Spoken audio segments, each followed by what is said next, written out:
Now, I know I'm kind of contradicting myself right now that I'm talking about Monsters Inc. I've got the Monsters Inc. steelbook and some two pop vinyls here for the Monsters Inc. movie, but I'm wearing a Toy Story shirt. I know, but what can you do?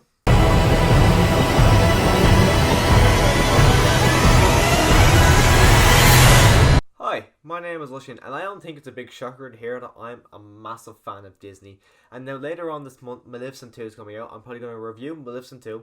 I'm considering rewatching Maleficent and watching it. I'm not a massive fan of that, so I don't really know if I want to watch it again. Sleeping Beauty, I really want to watch that again so I can review that. And then I'm considering ranking all the Disney live action movies, but I've definitely got the Disney Silver Age movies. I really want to rank those. And so those, Sleeping Beauty, Maleficent 2 and the Disney Silver Age are movies I'm 100% going to rank or review and rank, and then the other two I'm not quite sure, but I felt like I was leaving Pixar out a lot this month because I haven't actually done anything Pixar since my ranking of all the Pixar movies back in like June, and I don't think the next Pixar movie is coming out until I think it's January, February, but onward. So it says today I'm going to stop and review Monsters Inc. because it is one of my favourite Pixar movies. Now, if you haven't seen this movie, I might get onto a bit of spoilers now, but in fairness, this movie is almost 18 years old. So if you haven't seen it, what are you doing? Sit down and watch Monsters Inc. But if you have seen it, well, let's go. I'm going to stop now. We're going to review the movie. So one of my most absolute favourite things about Monsters Inc. is the relationship between Mike and Sully. I just think, like I've said it before, these come neck and neck with Buzz and Woody because I think Buzz and Woody are such a perfect relationship and I believe it. And Mike and Sully are up there, right there. Now, I think the weirdest thing about this whole situation is Billy Crystal, who voices Mike Wazowski, was up for the role of Buzz Lightyear. Just imagine how weird that would be hearing Mike Wazowski's voice come out Buzz Lightyear. But the relationship they have is just so believable. You actually believe that they're best friends and that they're going back years of knowing each other, and they just work so well together. It's like I couldn't get over how well two animated characters just they get on so like even though you can't see them, you're going off their voices and just the animation, and you just believe that these two are best mates. And then when Boo gets added into the mix, you believe that Mike and Sully start to grow feelings for her because you can see it throughout the movie.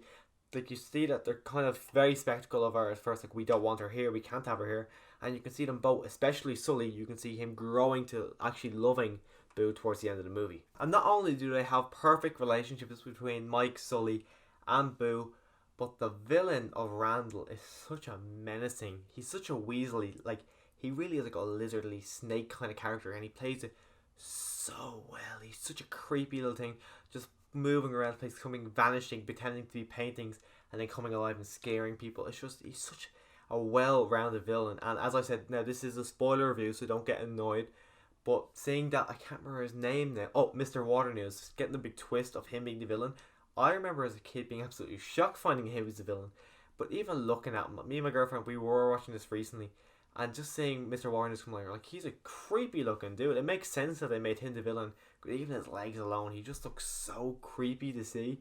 Like even and their plan, what they're going to do is like, oh, we're finding it hard to scare kids, so we're just going to kidnap them and essentially kind of kill them to take all their screen energy out of them just so the company doesn't go out of business.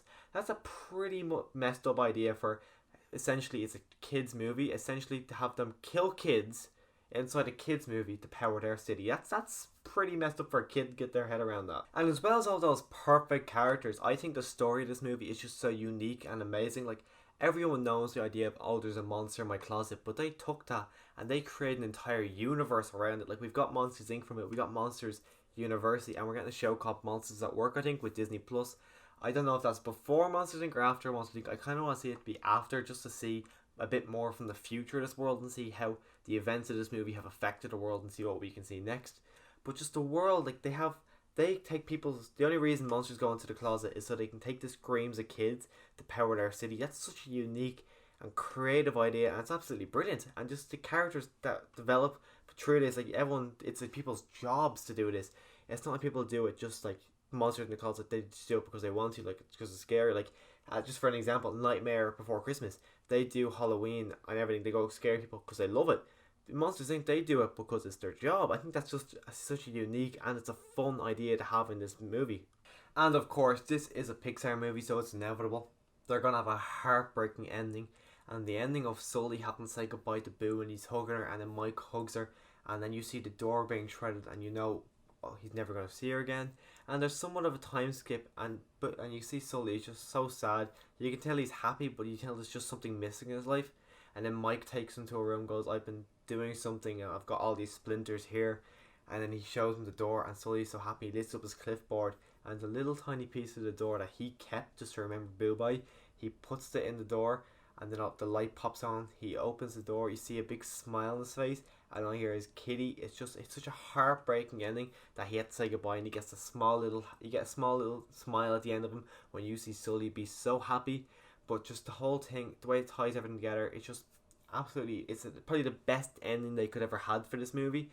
And you can understand why Pixar doesn't want to do a sequel so much for this one, and why they did a prequel instead of a sequel, because they don't want to touch on Boo and how perfect this ending was in case they do something. I don't think they would, but in case they make a sequel and it just kind of ruins the entire ending of this movie, I can't imagine I can't imagine Pixar doing something wrong like that. But I think they're just too afraid that something like that might happen. So maybe in the future we might get a sequel to Monsters Inc. I would be 100% down for it, because I would love to see more from these characters, but I don't think we ever will get a sequel for them. I can't stress it enough how much I actually love this movie. It's not in my top 5 animated movies of all time, but it's definitely in my top 10. I think it's maybe 7 or 8. I'm not really sure on that, but I just think it's an absolutely stunning movie. The animation itself is kind of dated, but if you look at like Sully's hairs and all that, it looks absolutely stunning. The story is so unique. All of the characters they're very unique, with the voice acting being spot on. Like, if you have not seen this movie recently, or you've just never seen it at all, just do yourself a favor, watch this movie, because you'll enjoy it from start to finish. And the song at the end, as it is in kind of most Pixar movies, I think it's called "If I Didn't Have You," and it's absolutely fantastic. It's Mike Wazowski and James P. Sullivan singing it to each other, and it's such a brilliant song to hear. I just can't stress enough how much of a good movie this is. Now, I don't really rate movies when I'm done reviewing them, but I think if I have to for this movie, I'd give it a solid 10 out of 10, because I think it's a fantastic movie. Now, I want to review a lot more Pixar movies as well as Disney movies, so if you've got any suggestions on the next Pixar movie I should do, I'm debating doing Ratatouille next, but if I'm going to do that, I do want to rewatch it, because it has been a while since I have watched Ratatouille. So if you've got any other suggestions for Disney movies as well as Pixar movies, let me know in the comments down below. Let me know on your opinion on Monsters Inc. as well. And as always, thanks for watching.